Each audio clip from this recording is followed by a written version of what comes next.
I want to thank our sponsors, Triple X on the hill, but down the left.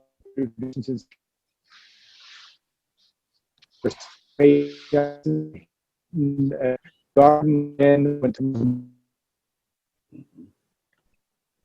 not only they're how much they're still watching the Boilermaker Purdue Minnesota game, and that was long before. That wasn't quite before Tom Dienhart was born, but I think it was long before Sean was. That was when Purdue's chance to go to the Rose Bowl. So Sean, covering the Gophers for Gopher Report. It's been an interesting ride here this year because Minnesota, a lot of expectations. It just hasn't gone well off the jump. Is defense the sole problem, or is it more than that in your view? Yeah, I think pretty much 90% of it's defense. I mean, I know Fleck kind of gave the asterisk that they were going to struggle a lot. I think they expected to struggle on defense considering what they lost from last year and all the talent. Yeah.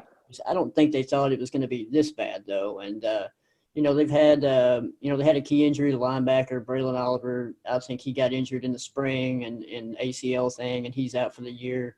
But yeah, linebacker's been their incredible weakness for them. And I mean, obviously they're giving up a ton of yardage. I think they average they give up about 6-7 yards a rush, and they're having trouble setting the edges. They're having trouble with gap assignments with their linebackers and things like that. So they've got a lot of young players out there, and they're really just kind of green and kind of learning as they go right now. So that's kind of been their biggest issue in defense, and the offense is trying their hardest to kind of stay in the race, but it's really hard with a defense like they have right now. Yeah, Sean, talk a little bit about the offense and maybe what the loss of coordinator Kirk Shiraka has meant to that unit this year, in particular quarterback Tanner Morgan. Yeah, I think it probably does have a little bit of effect. I mean, they've been pretty effective offensively. They can score points. They don't have a problem putting points on the board. They can run the ball really well. I mean, that's kind of been their bread and butter. But yeah, I think Morgan has struggled a little bit just in terms of it seems like he's got happy feet back there in the pocket. It seems like he's kind of keying in on Rashad Bateman a little bit too much, not going to his second and third reads.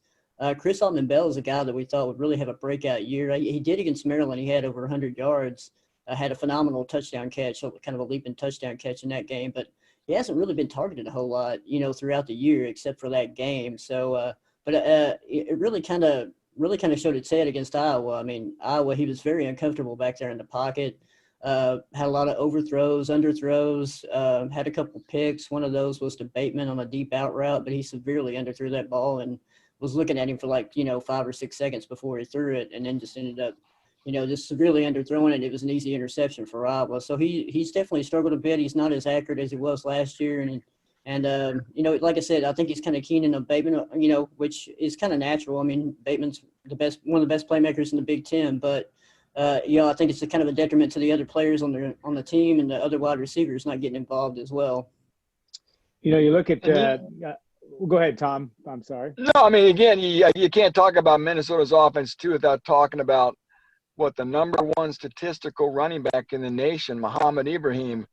This is a program, as you know, Sean, that's produced a lot of good running backs the last 15 or 20 years. And this kid looks like he could stand, shoulder to shoulder with a guy like Lawrence Maroney and Gary Russell and those players. Just kind of give Purdue fans an idea of the type of back he is and how special he is.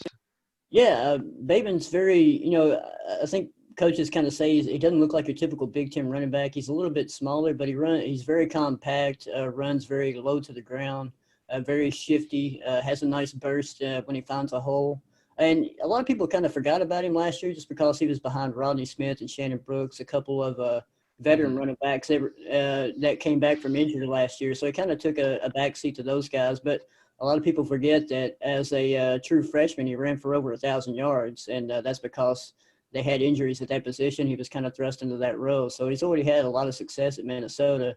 So, to kind of have the success he's having this year is not too big of a surprise, but he's had back-to-back 200-yard games and 4 rushing touchdowns in those games. So that's been pretty huge performances. And that's, like I said, one thing Minnesota's done really well. And that's one thing the offensive staff wants to do. They want to control the clock. They want to be balanced on offense. The passing game's been a little bit of a struggle at times, but they've always been able to rely on the rushing attack so far, and Abraham's a big part of that.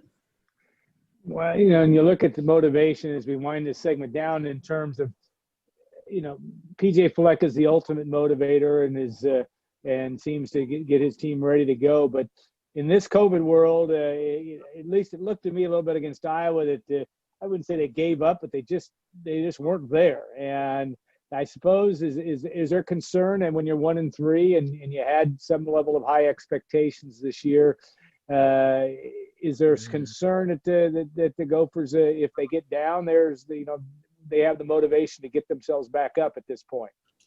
Yeah, I think there is concern. Obviously Fleck's not going to really say that, but in his press conferences, he's kind of steering the direction and the narrative that, they're young, they're a developing team, and he's kind of pointing that toward the defense, trying to, and the reason they're playing so many freshmen out there is just to kind of build toward the future.